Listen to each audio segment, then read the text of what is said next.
साख्रिबो होबाय सोरबाया 10 लाख 8 लाख मोसौ बोरमा फाननानै साख्रिया लाबायनो बिनि उनाव दा बेथन मोननाय नङा 100 नाम्बार मोननो साख्रि मोनाखै बेबायदि गोबां माने प्रब्लेम फैदों आरो बे साख्रिनि फैसाखौनो सासे इएमनि बिजामादैया 18 कोटी लाना खारबायनो टेनसन जानानै प्रेसार जानाय खुगे बोख्लेंना दं बेसेरा बिजामादैया लाना खारै फैसाखौबो बिजामादैयासो ब्लड मबाइलाबो सुइच अफ फैसा गैला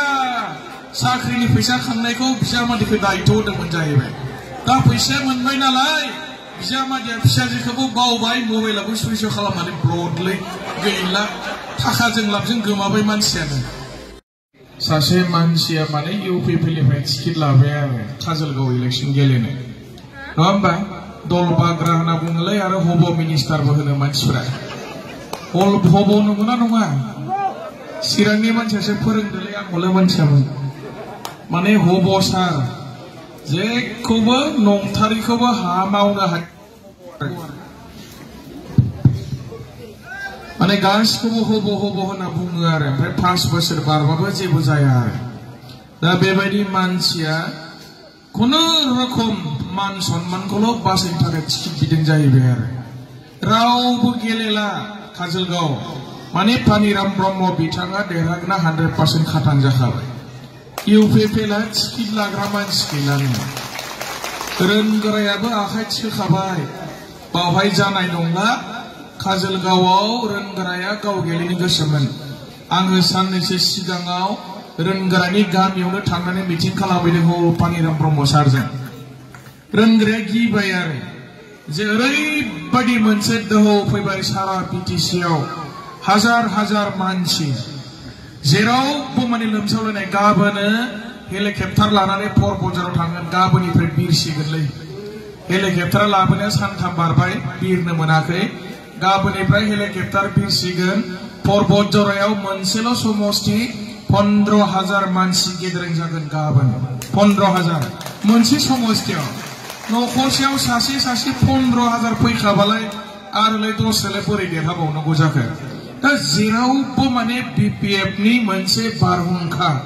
बारहुंखाल' नङालै सुनामि जाखाबाय आरो सुनामि अयथासार मोनसे दोहौ आरो खुनु मानसिया माने बिपिएफखौ फेजेननो हाग्रा गैला मानोना बर'फोरा मोनसे खोथा सानबाय जे जोंनि मुंख्लंफोरनि जिउ बावनायनि बिनिमयाव सोरजिनाय बिटिसिखौ जोङो बर'फोरनि राजखान्थियानो सालायनांगौ बे बिटिसिआ बर'नि राजखान्थिजोंनो सालायजानांगौ बे खोथाखौ दिनै बयबो मोनदांनानै दिनै नांगोलखौ भट होनांगौ हाग्रामा सारखौ सिट बानायनांगौ आरो नोंथांमोना काजलगाव समस्तिनिफ्राय हाग्रामा सारा डिक्लार होखाबाय पानिराम ब्रह्म बिथांखौ मन्त्रि मोनखाबायब्रा खुनु खोथा गैया आरो डिक्लार होखाबाय आंबो बार नोंथांमोननि काजलगाव मिटिं फैबाय थादों आं दिनै बनरगाव बिसमुरि मोनथामसो मिटिं दङमोन बोरैबा बोरै ओरैजाय टाइम मिलायखो ओरै बुंनायखाय ओरै फैबाय आङो जे आंथ' आवगायनो डिक्लार होखाबाय मन्त्रि मोनखाबाय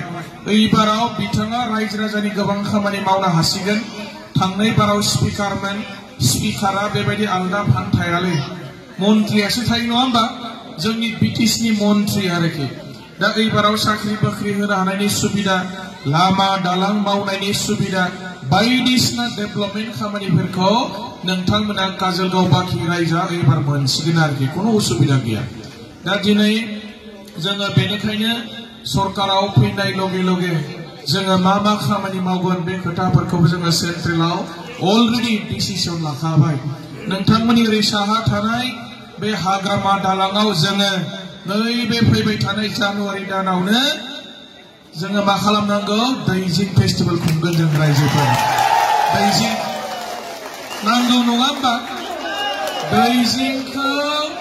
इउपिपिएलआ बुथारदोंलै दैजिंखौ जों खुंफिनगोन खुनु खोथा गैया सरकारा बिपिएफनि हाग्रामा सारा सिट जाफिनखागोन रोखा जाबाय काजलगावआवबो मन्त्रि मोनखाबाय दैजिंआबो ग्रोम जानांगौ जोंहा नांगौ नङा होमबा रायजोफोर खुनु खोथा गैया दैजिंआ जाखागोन आरो बेखौ जों खुंनांगौ होननानै जोंहा सेन्ट्रेलाव डिसिसन लाखाबाय रायजोफोर जोङो गोदोनि बायदि हेलिकप्टार बिरहोलायगोन बाबाय যে কৰাটো 100% খাটা হাগ্ৰামা মহিলাৰী সাৰৰ নেতৃত্বত বিটিসি নামৰ বিপিএফ দলৰ সৰকাৰ হ'ব আৰু আমি কেন্দ্ৰীয় বিপিএফৰ এটা সিদ্ধান্ত লৈছো যে অহা জানুৱাৰী মাহৰ ভিতৰত হাগ্ৰামা দলঙত আমি ড্ৰেজিং ফেষ্টিভেল অনুষ্ঠিত কৰিম লাগেনে নাই ৰাইজৰ লাগে হয় না নহয় ধাম ধুম আমি ফূৰ্তি কৰিম আৰু হাগ্ৰামা দলংখন হাগ্ৰামা সাৰে নিৰ্মাণ কৰা হাগ্ৰামা সাৰৰ দিনতে আমি দলংখন পাইছো আগতে আমাৰ সাপাগুৰি ঢালিগাঁৱৰ পৰা আমাৰ কয়লা ময়লা যাবৰ কাৰণে যথেষ্টখিনি অসুবিধা আছিল বাৰিষা দিনত নদী পাৰ হ'ব পৰা নাছিল স্কুলত অহা ছাত্ৰ ছাত্ৰী আমাৰ সাধাৰণ পাব্লিক ৰাইজে আমাৰ বঙাইগাঁৱলৈ আহোঁতে যথেষ্ট অসুবিধা আছিল কিন্তু আজি হাগ্ৰামা সাৰৰ দ্বাৰা আমাৰ মানে হাগ্ৰামা দলং এই ব্ৰিজখন মানে সম্ভৱ হৈ উঠিল গাছিবা হাগ্ৰামা সাৰ নীতি নামাও নাই আৰু ইয়াৰ পিছত আমাৰ বিটিচিৰ আটাইতকৈ এখন মানে দীঘলীয়া দলং এটা আছে সেয়া হ'ল আই নদীৰ ওপৰত আই পোৱালি দলং হাগ্ৰামা সাৰা মুখেম্বা হাগ্ৰামা সাৰানে মাউজবনাই কোকৰাঝাৰনি Bodoland university CIT engineering college গাছিবা হাগ্ৰামা সাৰানে মাউজবনাই আৰু বিচৰে माने बिटिआर सुक्तिनि गेजेरजों नैबे साहा थानाय बै माने रौमारियाव मेडिकेल लुगोन होनना बुंदोंब्ला इउपिपिएलआ भारत सरकारा 2024 नि 3 तारिख जानुवारियाव लिरनानै हरखाबाय इउपिपिएलआ बिटिआर सुक्तियाव लिरना लाबोनाय बैयाव जानो गोनां मेडिकेल कलेजखौ होनो हालानो नेरिम नर्थ इस्टार्न मेडिकेल कलेज बेखौ होनो हाला आरो बिसोरो भूपेन ब्रह्मनि नामाव बड'फा कालचारेल कमप्लेक्स कलाक्षेत्रर आर्हित कलाक्षेत्रर निसिना बड'फा माने उपेन्द्रनाथ ब्रह्मर नाমৰ কালচাৰেল কমপ্লেক্স এখন মানে মিউজিয়াম যেনেকে আমি কলাক্ষেত্ৰত আমি চাবলৈ যাওঁ গুৱাহাটী তেনেকা মানে তেওঁলোকে কোকৰাঝাৰৰ বনাৰ কথা আছে ৰাজ্যক প্ৰতিশ্ৰুতি দিছিল পৰিৱৰ্তনৰ নামত আমি ইঞ্জিনিয়াৰিং কলেজ বনাম এগ্ৰিকালচাৰ মানে ইউনিভাৰ্চিটি বনাব স্পৰ্টছ ইউনিভাৰ্চিটি বনাব তিনিখন মানে ডিজিটেল সিনেমা হল বনাব তেনেকা মানে ইউপিপিএল দলে আমাৰ ৰাজ্যক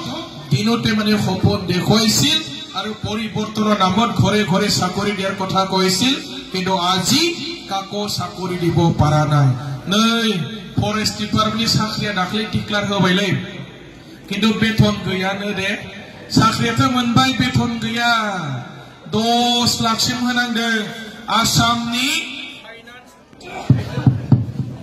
सम मास परमिशन गैयानो साख्रिखौ होबाय सोरबाया 10 लाख 8 लाख मोसौ बोरमा फाननानै साख्रिया लाबायनो बिनि उनाव दा बेथन मोननाय नङा बेथन गैयै साख्रिखौलाय मानो नांगौ नङा होमबा কিন্তু আমাৰ অসমৰ মানে ফাইনান্স ডিপাৰ্টমেন্টৰ পৰা মানে তেওঁলোকে ফাইনান্সিয়েল এপ্ৰুভেল পোৱা নাই আৰু বহুত অভিযোগ উঠিছে